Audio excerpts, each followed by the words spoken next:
What's up guys, the Keyblade Overlord here, and finally I'm back! As I promised for my last list, which was all about normal boss battles, I'm here with my list of favorite final bosses in video games. The final boss represents the game's climax, and all that you've learned and mastered throughout the game is being tested in this final confrontation with a rewarding satisfaction of an ending and a thank you for playing quote from the creators.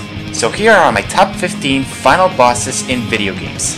Same rules as my last list. My personal taste, only games that I've played, and only one per franchise. So, without further ado, let the battle begin!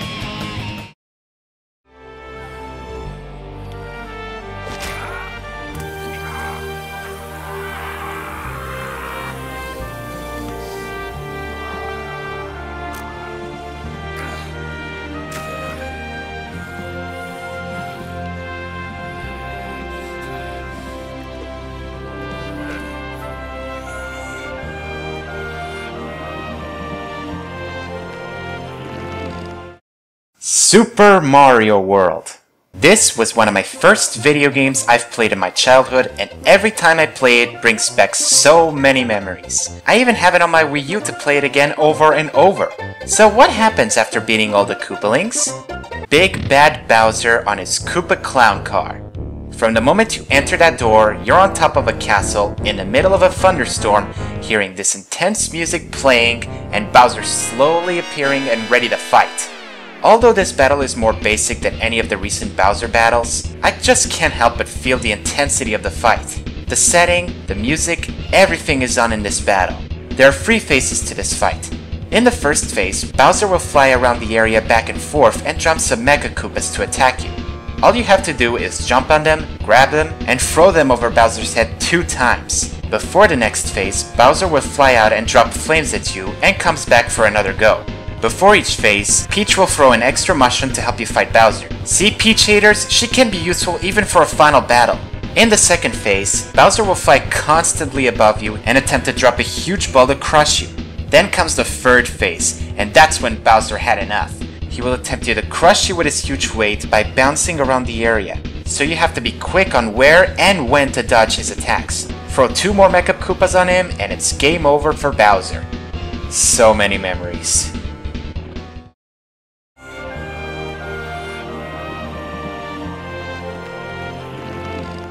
The Sonic series was in a bit of a downfall for the last few years. Although some of the games were successful, most of the recent ones didn't really make such great impact lately. However, I was happy to play Sonic Heroes back then. It's one of my favorite modern Sonic games of all time. With 4 different playstyles and difficulties, the game is a joy in every possible way. And after a hard time collecting the Chaos Emeralds, you get to face the true enemy, Metal Sonic. After copying the data from all 4 teams, he transforms into the most horrifying mechanical monster in the series. In his Metal Madness state, Team Rose, Team Chaotix, and Team Dark will make their moves. Each team must strike the core that is on each of his sides and his torso. However, the color on the core works as a shield against a specific formation, so you have to use a formation that's on a different color. But he won't just let you attack them. He'll counter with his huge tail, his flamethrower, spikes, and claws that can trap your teammate in a bubble. After the 3 cores are destroyed, Metal Sonic will create wings and start flying. Now it's up to Team Sonic to use the Chaos Emeralds and turn it to Super Form. Super Sonic and... Oh come on, Shields? Didn't Tails and Knuckles have their super forms back in Sonic 3 and Knuckles? Well anyway, the fight starts against Metal Overlord as epic rock music by Crush 40 plays in the background. Although Metal Sonic's attacks won't damage you, they will slow you down, and that will be bad, because you'll need rings to maintain your super form. To prevent that? That's right, Formation Attack. Against his crystal attacks, use Sonic Rocket Excel or homing attack successfully. Against spikes, use Tails Thundershoot. Against giant ships he throws at you, use Knuckles' power attacks and throw fireballs at it before it comes at you. The more you counter his attacks, the faster your team gauge rises. And once you deliver 5 Team Blast attacks at him, it's all over. This fight was amazing. The environment, the music, and the epicness of the fight truly made this one of the greatest Sonic final bosses ever. Let me show you just what I'm made of.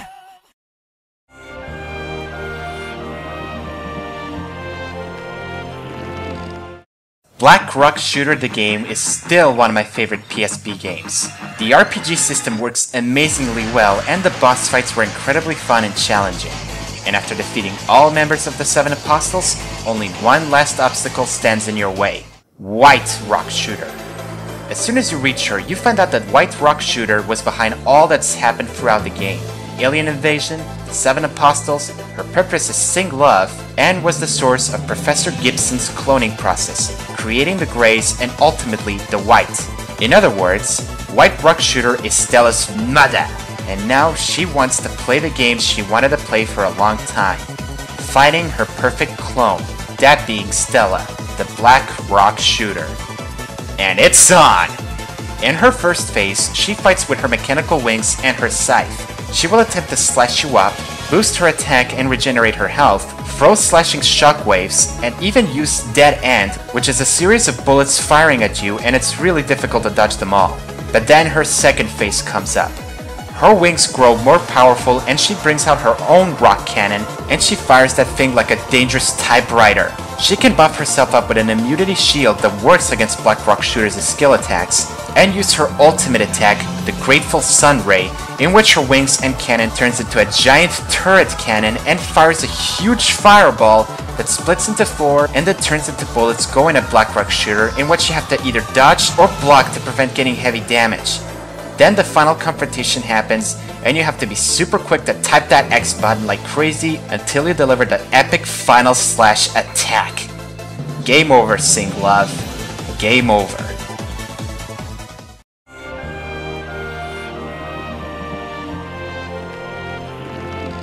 Well, this was recently added and made me change the list drastically.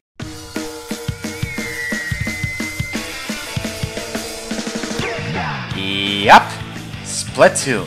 My god, I got hooked to this game ever since it came out. The multiplayer is incredible, the gameplay is fun and addicting, and it's also filled with players that would even consider this game being better than Call of Duty. The single player mode is also pretty fun as well.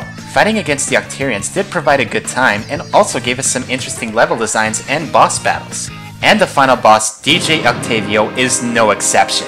After finding the Great Zapfish and the captured Captain Cuttlefish, DJ Octavio appears over his turntable, ready to give you a musical beatdown while turning the discs with wasabi sticks? He will attack you with torpedoes, octopods that spawn his minions, an octo laser which is the equivalent of the killer whale, and rocket fists. You can reflect the rocket fists by shooting at them and sending them back to him, pushing him far. He will then fire a huge rocket to finish you off, but you can reflect it back as well, making it like some sort of giant rocket tennis game. Each time you hit him with the rocket, his attacks turn more violent and more frequent that the game would even turn into Toho Splatoon. And when you're close to beat him, the Squid Sisters reveal themselves and sing the final battle medley that makes you say, "Time to ink this bastard!"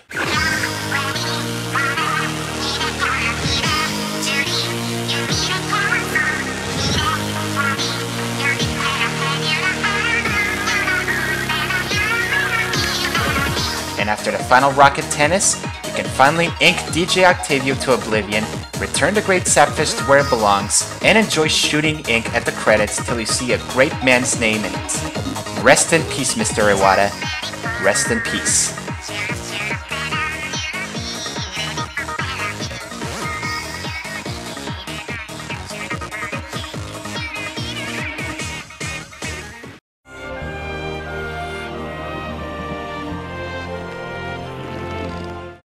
Thank you, Sakurai.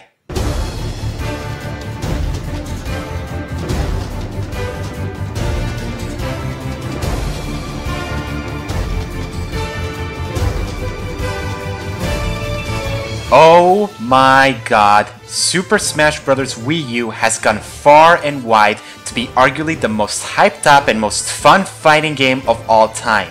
New characters, fun challenges, 8-player Smash, woo! Heck, DLC characters involved too. Mewtwo and Ryu, baby! But we're not gonna focus on the game. We're going to focus on the amazing classic mode final boss. Of course, on the easier settings, you must face Master Hand or him and Crazy Hand. But I dare you to attempt the hardest difficulty of them all, aka 9.0.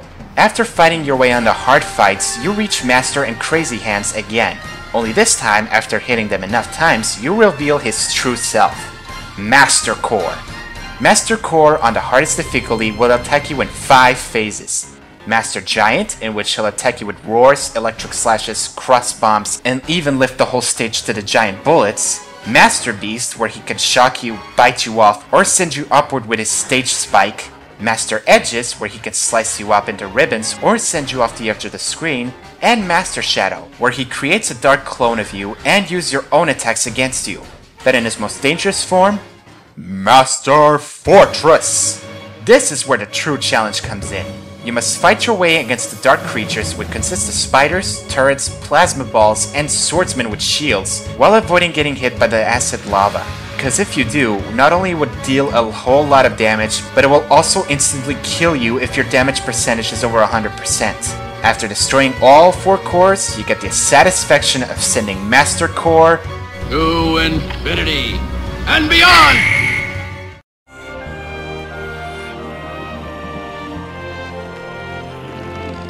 Madworld.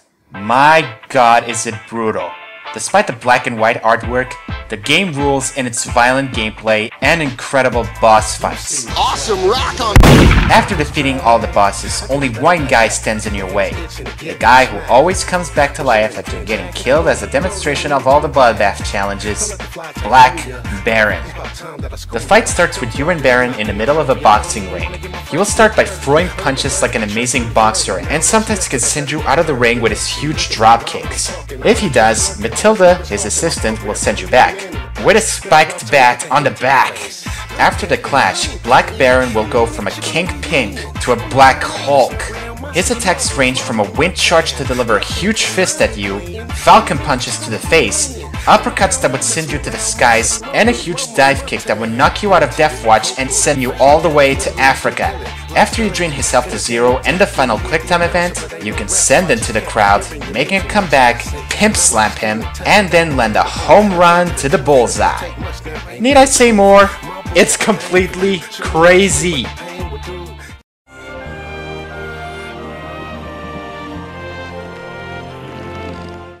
Pokemon has been my childhood ever since I played Pokemon Red on Game Boy and the animated series. And after 6 generations, I'm admired by how far it has gotten. Lots of Pokemon, memorable characters, storylines, everything. If I had to go for one final boss, it would have to be against the champion of the Pokemon League. So on that note, my personal favorite Pokemon champion will go to Cynthia.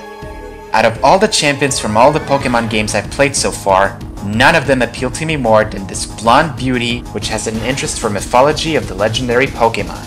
What also interests me is that she helps the player during his or her journey from time to time and even guided him or her to confront Giratina in the Distortion world. And then you face her in the Pokemon League, and my god, she's ready to show you what she's made of. In her disposal, she has a great balance of Pokemon: Spiritomb, Roserade, Togekiss, Lucario, Milotic, and her most trusted partner, Garchomp. All of them are incredibly powerful, and they may take out your entire team if you're not prepared for it. Cynthia's Pokemon can cause a huge problem for your team, since you have to deal with Roserade's Toxic and Milotic's Mirror Coat. Also, her battle theme is by far one of my favorite champion battle themes in Pokemon.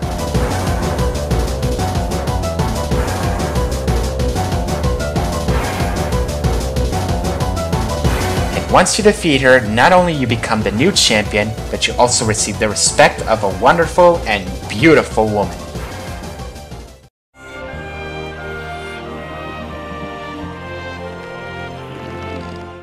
Legend of Zelda Twilight Princess may have been my favorite Legend of Zelda game, but I do admit that I enjoyed Ocarina of Time a lot too. It was the first Legend of Zelda game I've ever played as a kid, and quite honestly, I enjoyed most of it. With the exception of a few things. Then comes Ganondorf, making his first appearance in the series. As we all know, Ganondorf seeks the power of the Triforce and uses it to rule the world, covering it in darkness. He took over Hyrule Castle, captured Zelda, and then fought Link, but was defeated after a light ball tennis game. Then you escape the castle with Zelda before it collapses, and everything ended well. Or does it?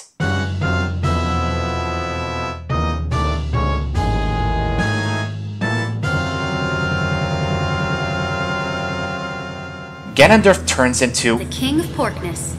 No, Palutena. It's actually the King of Darkness, Ganon. A large dark boar holding two three-bladed swords that could slice you up and send you away from one corner of the area to another. And believe me, his attacks are so powerful that even Zelda screams in panic every time you get hit. You'll have to fight Ganon without the Master Sword for a while since he sent it out of the area to where Zelda is. All you have to do is attack his crystal rainbow tail until he's down, then quickly get the Master Sword, hit him enough times again, then deliver the final blow to the face. In the face! One problem I have with the fight is that the atmosphere is really dark, so you can't really see the area well or even see Ganon clearly, aside from his glowing eyes or the thunder strikes. Thankfully, that problem was fixed in the 3DS remake.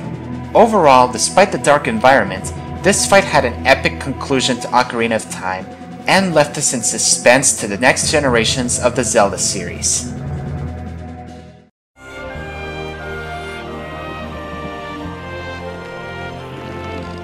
Now this is how Devil May Cry should have been.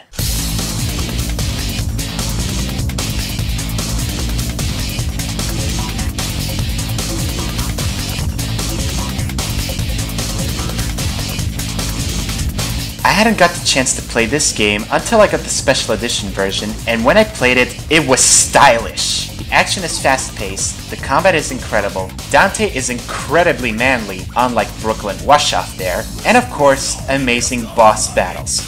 But out of all the boss battles, none have the right qualities to face Dante than his twin brother, Vergil.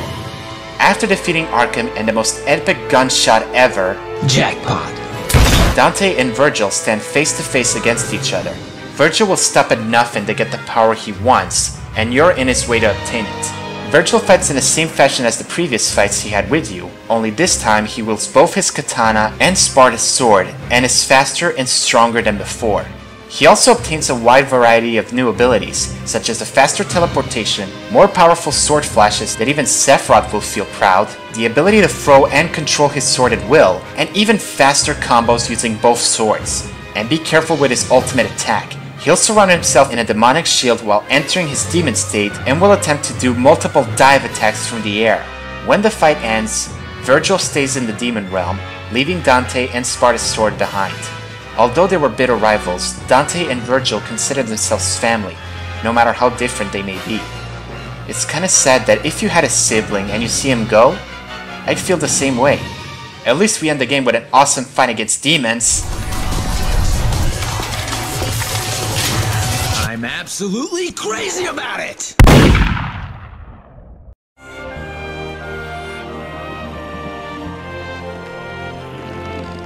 Here's something funny. You meet a little guy named Magolor. He needs your help to get the gears and ship parts for his ship while he guides you to them. He's friendly and willing to help you in any way he can while you help him. And then in the end, he reveals that he was using you to defeat Landia and steal the Master Crown for himself. What a twist! Yep, Magolor is nothing but a cheap manipulator in order to get what he wanted from the start. As soon as Magolor escapes with the crown, you go after him while riding on Landia. After passing through the obstacles, you end up facing the spaceship that you fixed for that backstabber while avoiding its projectiles and charge attacks. After Magolor shoots you down from Landia, you end up facing Magolor one-on-one, or 4-on-1 if you're using 4 players. He'll attempt to skewer you with thorns, throw energy balls at you, sending doomers charging at you, and even creating a black hole that would take half of your health away. Damage him enough times, and he'll create a shield that only breaks using your super abilities. And after breaking it with the Ultra Sword, you'll see Kirby slicing him up like he did to the Grand Doomer. But that's not all. The Master Crown's power gravely corrupts Magolor, turning him to Magolor's soul, and gains the ability to cover the whole room with lasers, flip the screen upside down, charging at you with his huge body, create a ship on the screen that would damage you if you were in that shape, and to top it all off, he even uses dark versions of your super abilities against you. This fight is one of the most epic final bosses ever made in a Kirby game, and that's saying a lot. Nightmare, Zero 2, and Marks are babies compared to this guy, which is why it's my favorite boss battle from the Kirby series and my number 6 final boss.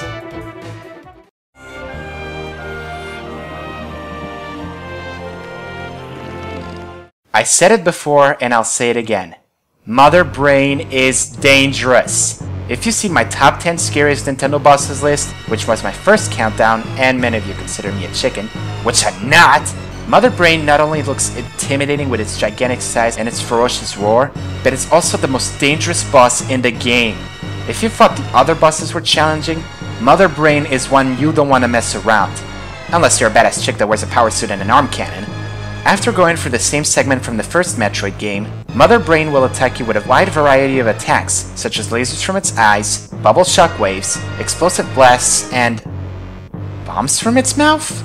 After you dealt a lot of damage to it, Mother Brain will torture you with its Rainbow Doomsday laser, and all you could think of was the game over screen that's about to pop out. Until the baby Metroid attacks it. The baby Metroid will sap Mother Brain's health and heals you, until the giant comes back up and utterly destroys the baby. But then, this happens. Get away from her, you bitch! The baby's last gift was the Hyper Beam, and with it, you'll be able to annihilate Mother Brain till its body collapses and its head turned to dust.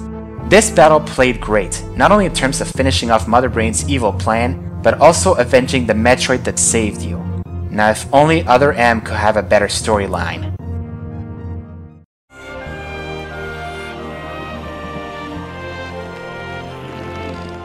Being a Kingdom Hearts fan like myself, you would have guessed this would be on my list eventually, right? You're right. Light and darkness are eternal. Nothing probably goes on forever too. But guess what, Xemnas? That doesn't mean you're eternal. No more eternal than that radiance of yours. How could I not include Xemnas from Kingdom Hearts 2 on this list? It's one of the best final bosses ever made in this series. After facing Xemnas' Nobody Dragon in an epic building-tossing and laser-dodging fight, Sora and Riku are face-to-face against Xemnas in a zebra suit. And no, I'm not gonna do another reference to Alex again. Just once is enough. Xemnas will attack you with his hand lightsabers and Nobody Thorns, while also laying giant energy spheres around the area and firing energy lasers at you. As he takes damage, Xemnas will eventually capture Sora and torture him, in which you have to play as Riku to save him, by swinging your Keyblade at Xemnas or fire Dark Firagas at him. Reach the Xemnas and Sora will be saved. And then Xemnas will make a final desperation move to kill Sora and Riku, surrounding them with thousands and thousands of lasers. This is where you have to work your fingers on the X and triangle buttons to block all those lasers that are raining down at you like a huge laser rain. And once you succeed that, Sora will deliver Xemnas the beating of his life using both his and Riku's Keyblades at him and fire the laser of friendship for its chest. Even to this day, the final battle with Xemnas is still by far my favorite final boss in the entire Kingdom Hearts series. Let's hope Kingdom Hearts 3 delivers an amazing final boss as well.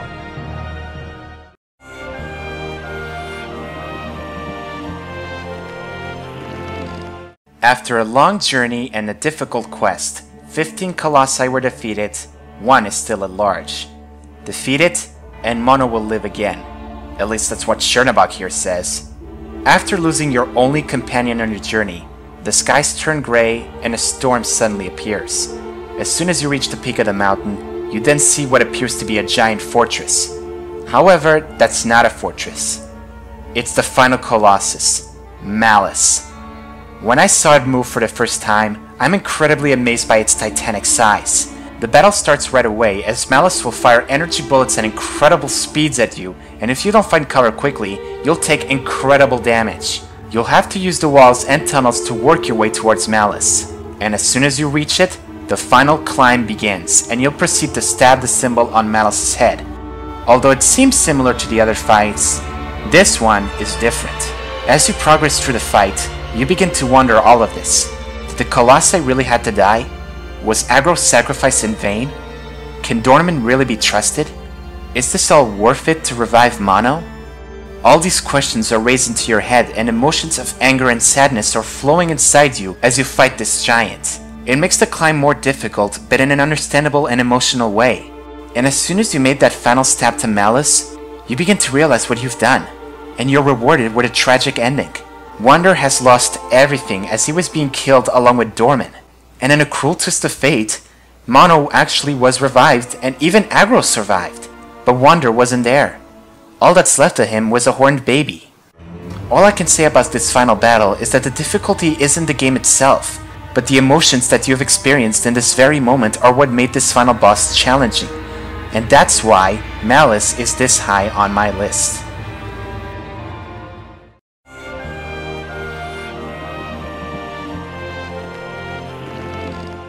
Well, finally I have a use for this thing.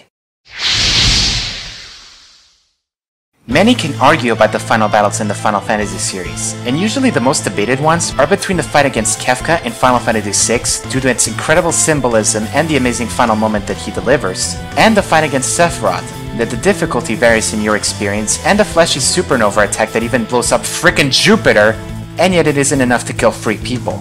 Although I enjoyed these 2 final bosses as a whole, they're not my favorite Final Fantasy final boss. My favorite Final Fantasy final boss, and my number 2 on this list, is actually the God of Discord, Chaos. Where do I even begin in this fight? In the 13th cycle of the Internal Conflict, the 10 heroes have gathered the crystals, but Cosmos, the goddess of harmony who summoned them, just got killed by Chaos himself. It would seem that the battle is lost, but the 10 warriors survive thanks to the power of the crystals and have been given a second chance to defeat Chaos. And after a gruesome fight against Chaos's warriors, you encounter him and begin the epic free-face fight. Chaos's attacks consist of claw slashes, fireballs, spin slashes, down kicks, and more. After beating him in the first phase, in the second phase he fights similarly to the first one, but his older moves become stronger and he gains even more devastating attacks. The third phase, however, is where he really doesn't hold anything back. Most of his attacks will even add a flamethrower effect on them, he becomes slightly faster and more powerful, and he even gains his own EX mode, turning into a giant and using his sword to cut you to shreds, and will attempt to finish you off by stabbing the area with 4 swords and create a huge explosion that might finish the fight if your health isn't above his bravery counter. This fight is the ultimate challenge in story mode, and even more challenging if you face him at his highest level and with just one character in Duodecim's versus mode. This fight has true potential and deserves to be this high on this list. But there's one more final boss left to announce. And like always, before the big announcement, let's recap. Number 15, Bowser. Number 14, Metal Overlord. Number 13, White Rock Shooter. Number 12, DJ Octavio. Number 11, Master Core. Number 10, Black Baron. Number 9, Cynthia. Number 8, Ganon. Number 7, Vergil. Number 6, Malus. Number 5, Mother Brain. Number 4, Xemnas. Number 3, Malus. And number 2, Chaos.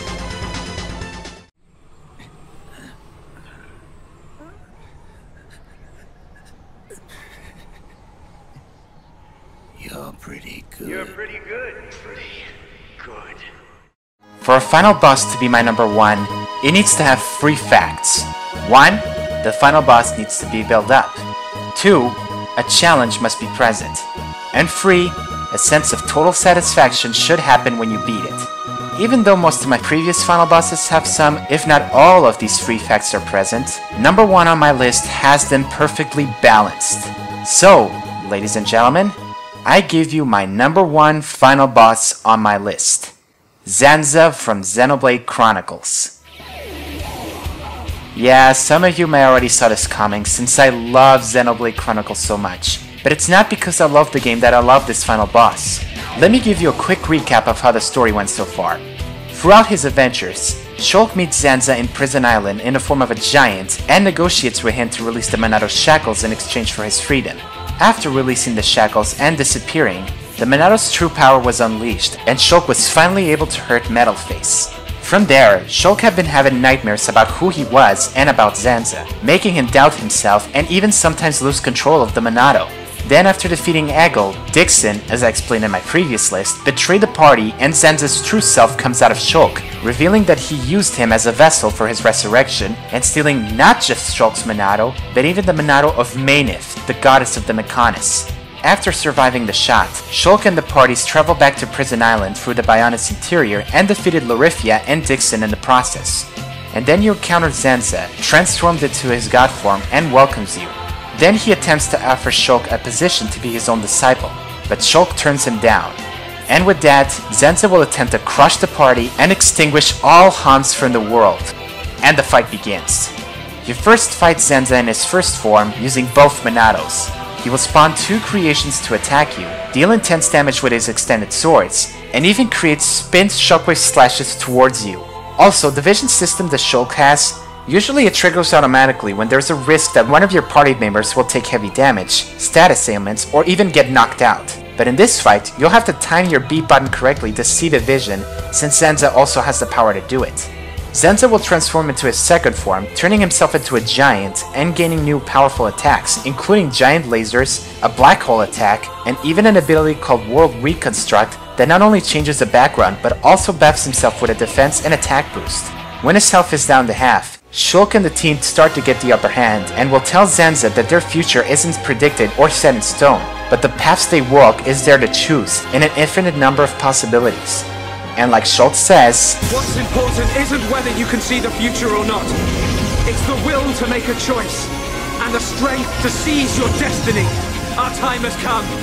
Our destiny is our own! And with that, Shulk obtains his own Monado, and the fight continues. With the new Monado, you can give Xenza the beating of his entire life, and Shulk will use his new attack to finish Xenza off and end his eternal life. Then Elvis, another one of Xenza's disciples, gives Shulk a choice to become the new god of this world. But Shulk decides to make a different wish, living in a world with no gods. And his wish came true. All races from Bionis and Mechonis live together in a brand new world. Fiora regains her normal body, and a new adventure awaits for Shulk and his friends. This final boss has everything a true final boss needs. The build-up was perfectly set up, the fight was perfectly challenging, and after beating it, you feel incredibly satisfying, not just from beating a god, but being treated to a wonderful ending and a great moral. And that is why Xenza is my #1 final boss in video games. This is the Keyblade Soulord, and I'd like to give my big thanks to the Autarch for inspiring me for being a countdown maker. Thank you, Alex, and good luck on your future endeavors.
Nobody said there'd be